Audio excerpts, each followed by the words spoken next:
March 2017. When I was a kid, my aspirations were simple. I wanted a dog. I wanted a house that had stairs in it, 2 floors for one family. I wanted, for some reason, a 4-door station wagon instead of the 2-door Buick that was my father's pride and joy. I used to tell people that when I grew up, I was going to be a pediatrician. Why? Because I loved being around little kids, and I quickly learned that it was a pleasing answer for adults to hear. Oh, a doctor, what a great choice. In those days, I wore pigtails and bossed my older brother around and managed, always and no matter what, to get A's at school. I was ambitious, though I didn't know exactly what I was shooting for. Now I think it's one of the most useless questions an adult can ask a child. What do you want to be when you grow up? As if growing up is finite. As if at some point you become something and that's the end. So far in my life, I have been a lawyer.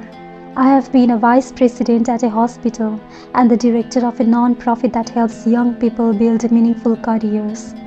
I have been a working-class black student at a fancy, mostly white college. I have been the only woman, the only African American in all sorts of rooms. I have been a bride, a stressed-out new mother, a daughter torn up by grief. And until recently, I was the First Lady of the United States of America, a job that's not officially a job, but that nonetheless has given me a platform like nothing I could have imagined. It challenged me and humbled me, lifted me up and shrank me down, sometimes all at once. I'm just beginning to process what took place over these last years, from the moment in 2006 when my husband first started talking about running for president to the cold morning this winter when I climbed into the limo with Melania Trump, accompanying her to her husband's inauguration. It's been quite a ride. When you are First Lady, America shows itself to you in its extremes. I have been to fundraisers in private homes that look more like art museums, houses where people own bathtubs made from gemstones. I have visited families who lost everything in Hurricane Katrina and were tearful and grateful just to have a working refrigerator and stove. I have encountered people I find to be shallow and hypocritical, and others, teachers and military spouses and so many more, whose spirits are so deep and strong, and it's astonishing. And I have met kids, lots of them, all over the world, who crack me up and fill me with hope, and who blessedly manage to forget about my title once we start rooting around in the dirt of a garden.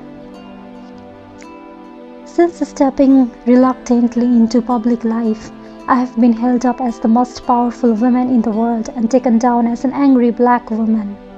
I have wanted to ask my detractors which part of that phrase matters to them the most. Is it angry, or black, or woman? I have smiled for photos with people who call my husband horrible names on national television, but still want a framed keepsake for their mantle. I have heard about the swampy parts of the internet that question everything about me, right down to whether I am a woman or a man. A sitting US congressman has made fun of my butt.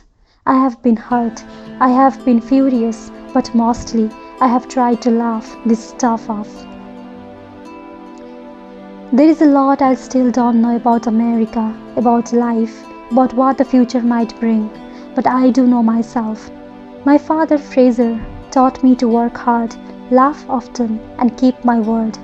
My mother, Marian, showed me how to think for myself and to use my voice. Together, in our cramped apartment on the south side of Chicago, they helped me see the value in our story, in my story, in the larger story of our country. Even when it's not pretty or perfect, even when it's more real than you want it to be, your story is what you have, what you will always have. It is something to own. For 8 years, I lived in the White House, a place with more stairs than I can count, plus elevators, a bowling alley, and an in-house florist. I slept in a bed that was made up with Italian linens. Our meals were cooked by a team of world-class chefs and delivered by professionals more highly trained than those at any five-star restaurant or hotel.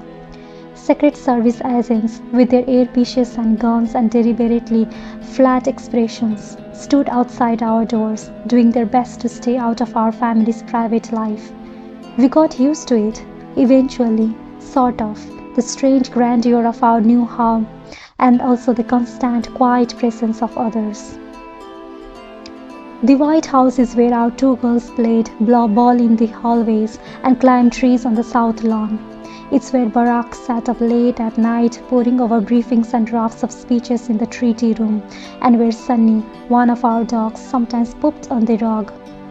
I could stand on the Truman balcony and watch the tourists posing with their selfie sticks and peering through the iron fence, trying to guess at what went on inside. There were days when I felt suffocated by the fact that our windows had to be kept shut for security, that I could not get some fresh air without causing a fuss. There were other times when I had to be aware, awestruck by the white magnolias blooming outside, the everyday bustle of government business, the majesty of a military welcome. There were days, weeks, and months when I hated politics. And there were moments when the beauty of this country and its people so overwhelmed me that I could not speak. Then it was over. Even if you see it coming, even as your final weeks are filled with emotional goodbyes, the day itself is still a blur. A hand goes on a Bible, an oath gets repeated. One president's furniture gets carried out while another's comes in. Clothes are emptied and refilled in the span of a few hours. Just like that, there are new heads and new pillows, new temperaments, new dreams. And when it ends, when you walk out the door that last time from the world's most famous address, you are left in many ways to find yourself again. So let me start here with a small thing that happened not long ago. I was at home in the red brick house that my family recently moved into. Our new house sits about 2 miles from our old house on a quiet neighborhood street. We are still settling in. In the family room, our furniture is arranged the same way it was in the White House. We have got mementos around the house that remind us it was all real. Photos of our family time at Camp David, handmade pots given to me by Native American students, a book signed by Nelson Mandela. What was strange about this night was that everyone was gone. Barack was traveling. Sasha was out with friends. Malia's been living and working in New York, finishing out her gap year before college. It was just me, our 2 dogs, and a silent, empty house like I haven't known in 8 years. And I was hungry. I walked down the stairs from our bedroom with the dogs following on my heels. In the kitchen, I opened the fridge. I found a loaf of bread, took out 2 pieces and laid them in the toaster oven. I opened a cabinet and got out a plate. I know it's a weird thing to say, but to take a plate from a shelf in the kitchen without anyone first insisting that they get it for me, to stand by myself watching bread turn brown in the toaster, feels as close to a return to my old life as I have come. Or maybe it's my new life just beginning to announce itself. In the end, I didn't just make toast, I made cheese toast, moving my slices of bread to the microwave and melting a fat mess of gooey cheddar between them. I then carried my plate outside to the backyard. I didn't have to tell anyone I was going. I just went. I was in bare feet, wearing a pair of socks. The chill of winter had finally lifted. The crocodiles were just starting to push up through the beds along our back wall. The air smelled like spring. I sat on the steps of the veranda, feeling the warmth of the day's sun still caught in the slate beneath my feet. A dog started barking somewhere in the distance, and my own dogs paused to listen, seeming momentarily confused. It occurred to me that it was a jarring sound for them, given that we didn't have neighbors, let alone neighbor dogs, at the White House. For them, all this was new. As the dogs loped off to explore the perimeter of the yard, I ate my toast in the dark, feeling alone in the best possible way. My mind wasn't on the group of guards with guns sitting less than 100 yards away at the custom-built command post inside our garage, or the fact that I still can't walk down a street without a security detail. I wasn't thinking about the new president, or for that matter the old president either. I was thinking instead about how in a few minutes I would go back inside my house, wash my plate in the sink, and head up to bed, maybe opening a window so I could feel the spring air. How glorious that would be. I was thinking, too, that the stillness was affording me a first real opportunity to reflect. As First Lady, I had get to the end of a busy week and need to be reminded how it had started. But time is beginning to feel different.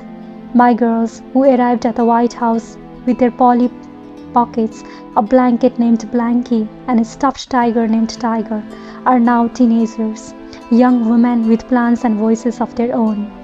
My husband is making his own adjustment to life after the White House, catching his own breath. And here I am, in this new place, with a lot I want to say.